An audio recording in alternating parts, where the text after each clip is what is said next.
Friends, good morning అండి అందరికీ కూడా. ఈ రోజు మనము డైలీ తెలిసినటువంటి విషయమే, కానీ మళ్ళీ కూడా గుర్తు చేస్తున్నాను.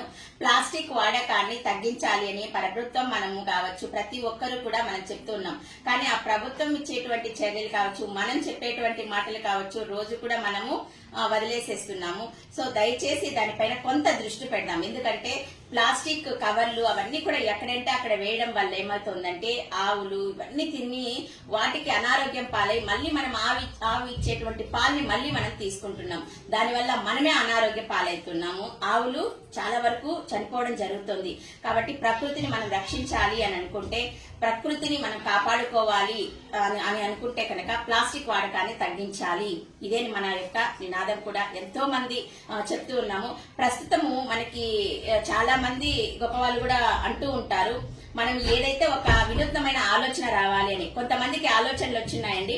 ఆ ఆలోచనల రూపంలోనే మనకి ప్లాస్టిక్ ని ఏదైతే కవర్లు వాడతామో, డైలీ కుర్కురే ప్యాకెట్స్ కావచ్చు, పాల్ ప్యాకెట్స్ కావచ్చు, ఇవన్నీ కూడా వాడుతూ ఉంటాం. డైలీ కనీసం 10 నుంచి 12 కవర్లు 15 కవర్లు దాకా వాడుతుంటాం డైలీ ప్రతి రోజులో. ఆ కవర్లని మనం ఇలా ఒక వాటర్ బాటిల్లో ఫిల్ చేసి లోపల వేసేసి మనం అక్కడ పెట్టేసాం అనుకోండి, దీంట్లో బ్యాక్టీరియా కూడా అలాగే మనకి బయటికి ఫామ్ అవ్వదు. అలాగే ఈ యొక్క వైట్ అంటే కవర్ లో మన పాలు కూడా కొంత మిగులుతుంది కదా, దాన్ని కూడా మనం పెట్టిన వల్ల ఏంటంటే బ్యాక్టీరియా బయటకి ఫామ్ అవ్వకుండా అలానే ఉండిపోతుంది. మనం బయట ఎవరైతే చెత్త వాళ్ళు వస్తారో వాళ్ళకి ఇచ్చేసామంటే వాళ్ళు ఇంకొక చోట రీసైకిల్ చేయడం అనేది జరుగుతుంది. సో దీన్ని చాలా వరకు అందరం కూడా ఇళ్లలో వాడి దీన్ని కనుక ఇంప్లిమెంట్ చేయగలిగితే చాలా వరకు ప్లాస్టిక్ ని నివారించవచ్చు. అలాగే ఇలాంటి క్లాత్ బ్యాగ్స్ అండి, క్లాత్ బ్యాగ్స్ మాత్రమే యూజ్ చేయాలి. దీన్ని మనము ప్రతిసారి అనుకుంటుంటాము, కానీ మనము వాడట్లేదు. దయచేసి పిల్లలకి, పెద్దలకి, ఇంట్లో ఉన్న ప్రతి ఒక్కరికి కూడా మనం చెప్పి వాళ్ళకి అవేర్నెస్ కల్పించగలిగితే చాలా బాగా ఉంటుంది.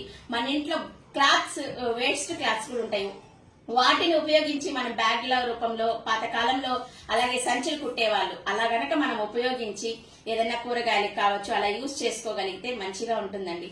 థ్యాంక్ యూ అందరికీ కూడా. మరొకసారి ప్లాస్టిక్ ని నివారించేందుకు ఒక మంచి ప్రయత్నం చేద్దాం. దీంట్లో అందరూ భాగం కాగలరని మనస్ఫూర్తిగా కోరుకుంటూ మీ మునిలక్ష్మి.